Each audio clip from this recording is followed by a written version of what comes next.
need to share this is because of I've had conversations in the past where I would share the kind of things that I'm doing on a day-to-day basis. As many of you know, my routine is quite intense.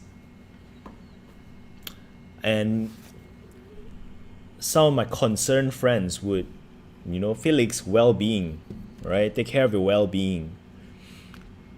And I felt it kind of funny. I'm like, why do you think I'm not taking care of my well-being?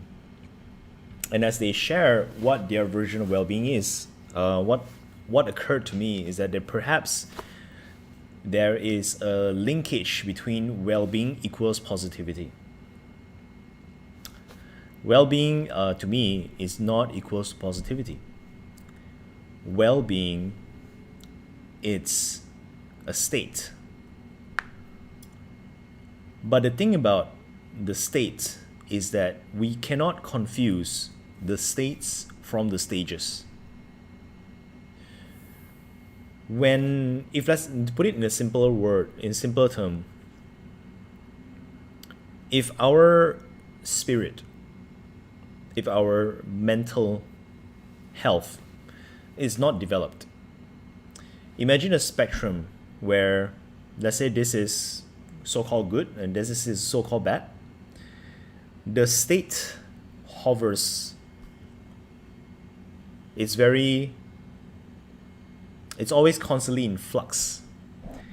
And what we refer to as someone who has not stable energy means that the fluctuations are drastic. It's fast and it's drastic. It's always very high, very low, very high, very low. In those of you who are psychologists, I believe you call it bipolar disorder. You can be very, very happy and be very, very sad. It's not stable. Whereas someone who is really developed, the fluctuations doesn't go very, very high, very far.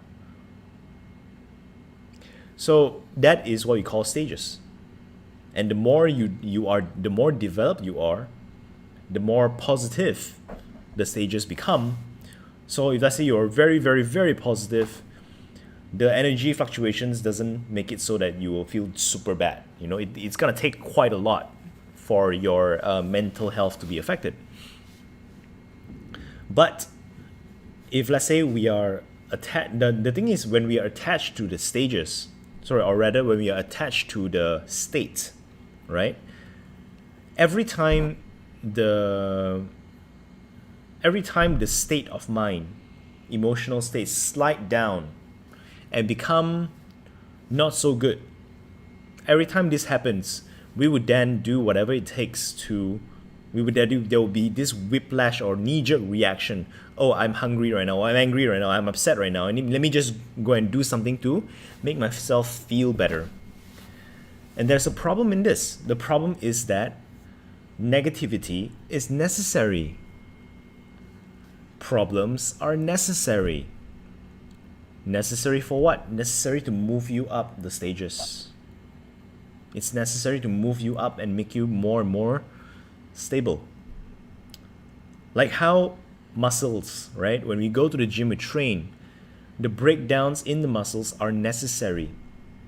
If you are scared of pain, your muscles won't grow. In life, if you are scared of the negativity, your mind won't grow. Your mental health won't grow because it has no resistance. So there is a difference between taking care of something and pampering something. So when I talk about well-being, many people start to have this image in their mind. Spas, massages, a day trip, a food trip, all the pleasant things. What about the unpleasant things? What about the unpleasant but necessary things? We train our body. How often do we train our mind? How often we purposefully put the mind under duress? and learn from that experience so that the mind can level up. And that is the problem that we are facing a lot right now.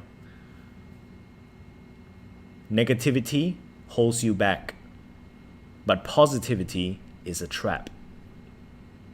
It is not about negative or positive. Hi, Zainab. It is not about negative or positive. It is about growing and expanding yourself in such a way that no matter what wave comes, you will stand. No matter what problem comes, you will stand. It's about strength. And when you have that strength, you become unshakable.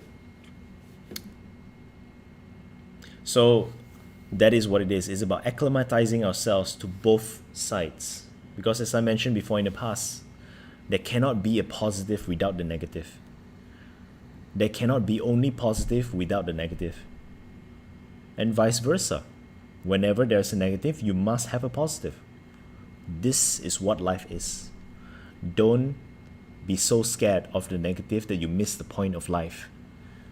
But rather, train yourself in such a way that you can withstand life in its full, beautiful intensity. That is all I would like to share for today. I hope you guys enjoyed that. Give me your thoughts, give me your comments about what I just said. I'll see you guys tomorrow morning at 6:45 a.m. for a next journal with me. Until then, stay safe, stay healthy, and stay true. See you.